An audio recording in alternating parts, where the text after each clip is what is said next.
ನಾನು SSLC ವಿದ್ಯಾಭ್ಯಾಸ ಹಾಸನದಲ್ಲಿ ಮಾಡುತ್ತಿದ್ದು ವಿಕ್ಕಿ ಎಂಬುವ ಆಟೋ ಚಾಲಕ ಹುಡುಗನನ್ನು ಪ್ರೀತಿಸಿರುತ್ತೇನೆ. ಈ ವಿಚಾರವು ನಮ್ಮ ಮನೆಯವರಿಗೆ ತಿಳಿದಿರುತ್ತದೆ. ಅವರು ಅದನ್ನು ವಿರೋಧಿಸಿರುತ್ತಾರೆ. ದಿನಾಂಕ 21/6/2019 ನನ್ನ ಪರೀಕ್ಷೆ ಮುಗಿದ ನಂತರ ನಾನು ಮನೆ ಬಿಟ್ಟು ಬರುತ್ತೇನೆ ಎಂದು ವಿಕ್ಕಿ ಅವರಿಗೆ ಹೇಳಿದ್ದು, ಅವರು ನನ್ನನ್ನು ಕರೆದುಕೊಂಡು ಹೋಗಿ ಅವರ ದೊಡ್ಡಮ್ಮನ ಮನೆಯಲ್ಲಿ ಬಿಕ್ಕೇನಹಳ್ಳಿಯಲ್ಲಿ ಇರಿಸಿರುತ್ತಾರೆ. ವಿಕ್ಕಿ ನನ್ನನ್ನು ಬಿಟ್ಟು ಹೋಗಿರುತ್ತಾನೆ. ಆಗ ನಾನು ಒಬ್ಬಳೇ ಇರುತ್ತೇನೆ. ನಂತರ ನಮ್ಮ ಮನೆಯವರು ದೂರು ಸಲ್ಲಿಸಿದ ಕಾರಣ ನನಗೆ ನೀನು ಮನೆಗೆ ಹೋಗು, ಇಲ್ಲದಿದ್ದರೆ ತೊಂದರೆ ಆಗುತ್ತದೆ ಎಂದು ಹೇಳಿದ್ದಕ್ಕೆ ಆದ ಕಾರಣ ನಾನು ಮನೆಗೆ ಹೋಗಿರುತ್ತೇನೆ. But in the 164 statement given by the victim, there is no sexual harassment or sexual intercourse. Well, the medical examination, my lord, on page number 57, RFSL report has been, page number 50 is the opinion, my lord, last. My lord, opinion, seminal stain was not detected in article 1, 2, 3, and spermatozoa were not detected in article 4, 5. That is ಯಾವತ್ತು ಆದ್ರೆ ಇನ್ನೇನ್ ಸಿಗತ್ರಿ ನೀವು ಸರಿ. Examination ಯಾವತ್ತಾಗಿದೆ, incident ಯಾವತ್ತಾಗಿದೆ ಹೇಳಿ. Incident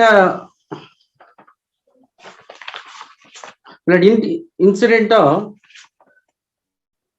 20 incident ಆಗಿರೋ history ಓದ್ರಿ, page number 49 history ಓದಿ. ಏನ್ ಪಿಕ್ ಅಂಡ್ ಚೂಸ್ ಆಗೋಯ್ತಲ್ಲ argument. Read the history, page number 49, what she has stated before the doctor. Priyadarshini had offered it to Vikas. Typed copy. Had affair, offer alla. Please. Odi, Priyadarshini had affair with Vikas, auto driver, since the 1 month. Since 1 month. 1 month. It's sexual intercourse 4-5 times. Both had sexual intercourse 4 to 5 times near their aunt's house. Both eloped on 21/6/2019 and Vikas' aunt's house. Both had sexual intercourse in their house also, and she had so and so on 26 so and so as our house. ಮತ್ತೆ ಏನ್ ಮಾಡ್ಬೇಕು? ಯಾರೋ ಏನೋ ಹೇಳಿದ್ಲು ಅಂತಂದ್ರೆ ಪರ್ಜರಿಗೆ ಅವ್ರನ್ನ ಹಾಕೋತಾರೆ. S, ಬರ್ಕೊಳ್ಳಿ, heard.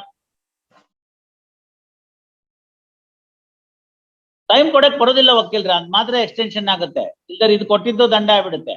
ನಾವು 4 ವಾರ ಕೊಟ್ಟಿದ್ರೆ 4 ತಿಂಗಳಾಯ್ತಿದ್ದು. ತಗೊಳಪ್ಪ, ಇವತ್ತೇ ನೀನ್ ಕಾಣ್ತಿರೋದು ದುಡ್ಡನ್ನ, ಮುಂಚೆ ಕಂಡಿದ್ದೀರೇನು? ಮತ್ತೆ ಬರೇ ಆರ್ಡರ್ ಬಂದಿದೆ, ಅದ್ ಎಣಿಸ್ಕೊಪ್ಪ. ನೋಡಪ್ಪ ಇವ್ರೆ, ತಮ್ಮ ಹೆಸರೇನು? ಗಣೇಶ್ ಕುಮಾರ. ಗಣೇಶ್ ಗೌಡ್ರೆ, ಇದನ್ನ 4 ವಾರದಲ್ಲಿ ಕೊಡಕ್ ಹೇಳಿತ್ತು, ನೀವು 4 ತಿಂಗಳಾದ್ಮೇಲೆ ಕೊಡ್ತಾ ಇದ್ದೀರಿ. ಮಿಕ್ಕಿದ ಹಣನ ಕೊಟ್ರೆ ಮಾತ್ರ ಜೈಲಿಂದ ತಮ್ಮ ಬಿಡುಗಡೆ ಆಗುತ್ತೆ, ಇಲ್ಲದೆ ವಾಪಸ್ ಜೈಲ್ಗೆ ಹೋಗ್ಬೇಕಾಗತ್ತೆ. ಕೊಟ್ಟಿದ್ದ ದುಡ್ಡು ದಂಡ ಆಗುತ್ತೆ. ಹಾಗಾಗಿ ಸೋಮವಾರದ ದಿವಸ ಮಿಕ್ಕಿದ ದುಡ್ಡು ತಂದ್ಕೊಟ್ಬಿಡಿ, ಇನ್ನು 61,000 ರೂಪಾಯಿ. ಆವಾಗ 50% ಆಯ್ತು, ಗೊತ್ತಾಯ್ತಲ್ಲ. ಅದಾದ್ಮೇಲೆ ಮುಂದಕ್ಕೆಲ್ಲಾನು ಇದು ಅಕಸ್ಮಾತ್ ನೀವು ಕೇಸ್ ಗೆದ್ರೆ ಇದು ವಾಪಸ್ ಕೊಡ್ಬೇಕು ಅಂತ ಬರ್ತಿರ್ತೀನಿ. ಅದಕ್ಕೆ ಇನ್ ಸೋಮವಾರ ಮಿಕ್ಕಿದ್ ತಂದ್ಬಿಡಿ, ಅವಾಗ ನಿಮ್ಮ ಅಪ್ಲಿಕೇಶನ್ ಅಲೋ ಮಾಡ್ತೀನಿ. ಆ ವಾರಂಟ್ ಗಿರೆಂಟ್ ಏನಾಗಿರಲ್ಲ, ಇನ್ ಮಿಕ್ಕಿದ್ ನೀವು ಕೂತ್ಕೊಂಡು ಮಾತಾಡ್ಬಿಟ್ರಿ. ದುಡ್ಡು ಬಂದಾದ್ಮೇಲೆ ರಾಜಿನೇ ಆಗೋಗ್ಬಿಡುತ್ತೆ. ಇನ್ನೆಷ್ಟು ಕೊಡ್ತೀರಾ ಅಂತ ಹೇಳ್ಬಿಟ್ರೆ ಮ್ಯಾಟ್ರೇ ಮುಗಿಸ್ಬಿಡ್ತೀನಿ. ಆಯ್ತಪ್ಪ, ಅದೆಲ್ಲ ಅವ್ರು ನೋಡ್ಕೊಂಡ್ ಬರ್ತಾರೆ, ನೀವು ಸುಮ್ನೆ ಇರಿ. ಯಾಕೆ ಸುಮ್ನೆ ಮಧ್ಯ ಮಾತನಾಡ್ತೀರಿ? ಅವ್ರಿಗೆ ಗೊತ್ತಾಗಿದೆ ಈಗ ಪರಿಸ್ಥಿತಿ ಏನಾಗಿದೆ ಅಂತ. ಸೋಮವಾರ ಮತ್ತೆ ಕರಿತೀನಪ್ಪ. ಸೋಮವಾರ ಮಧ್ಯಾಹ್ನನೇ ಪುನಃ ಬನ್ನಿ. ಮಿಕ್ಕಿದ 61,000 ರೂಪಾಯಿ ತಗೊಂಡ್ಬಿಡಿ, ಅಲ್ಲಿಗೆ 50% ಕೊಟ್ಟಂಗೆ ಆಗುತ್ತೆ. ಮಿಕ್ಕಿದ ಆಮೇಲೆ ನೋಡೋಣ. 2:30ನೇ ಮಾಡ್ಬಿಟ್ಟಿರ್ತೀನಿ. ಬೆಳಗ್ಗಿಂದ ಅವರೆಲ್ಲ ಕೆಲಸ ಮಾಡ್ಕೊಂಡು ಮಧ್ಯಾಹ್ನ ಬರ್ಲಿ. ಅವ್ರ ಸೈನ್ ಹಾಕ್ಸ್ಕೊಳ್ರಿ. 60,000 ರೂಪಾಯಿ ಬಂತು, ಮೆಮೋ ಫೈಲ್ಡ್ ಅಂತ ಬರ್ಕೊಳ್ಳಿ ಮೇಲ್ಗಡೆ. ಮುಳ್ಳಿ ಬಾಬು, ಮಿಕ್ಕಿದ್ದು ಮಾತಾಡ್ಕೊಳ್ಳಿ. ಏನೋ ಕಷ್ಟ ಕಾಲ ಆಗಿರುತ್ತೆ, ಈಗಿಲ್ಲ. ಕರೋನಾದಲ್ಲೆಲ್ಲ ಉಳ್ಕೊಂಡಿದ್ದಾರೆ ನೋಡಿ, ಅವರೆಲ್ಲ ಲಕ್ಕಿ ಪೀಪಲ್.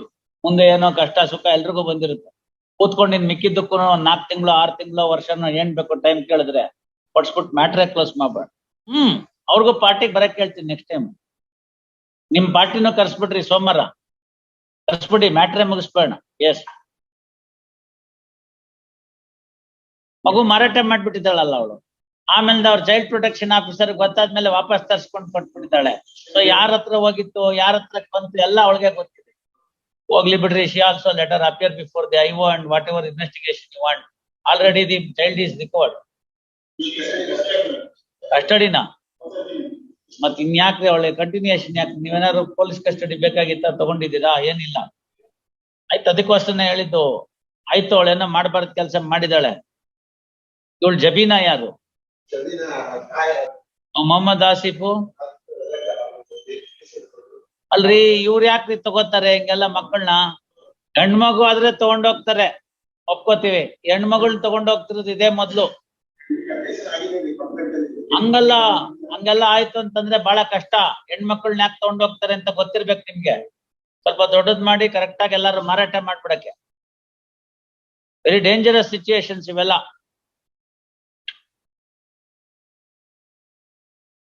ಯಾರು ತಗೊಂಡೋಗ್ತಾರ್ರಿ?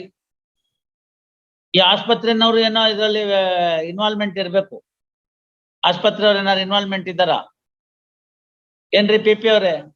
Weather this unity hospital, unity health care Davanagere was involve in this?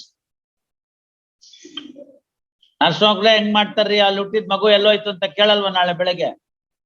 ಅದೆಲ್ಲ ಗೊತ್ತಿದೆ ನನಗೆ.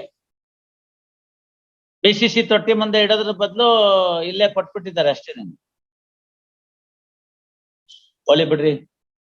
You want her to continue in judicial custody? ಬರ್ಕೊಳ್ಳಿ. ಹರ್ಡ್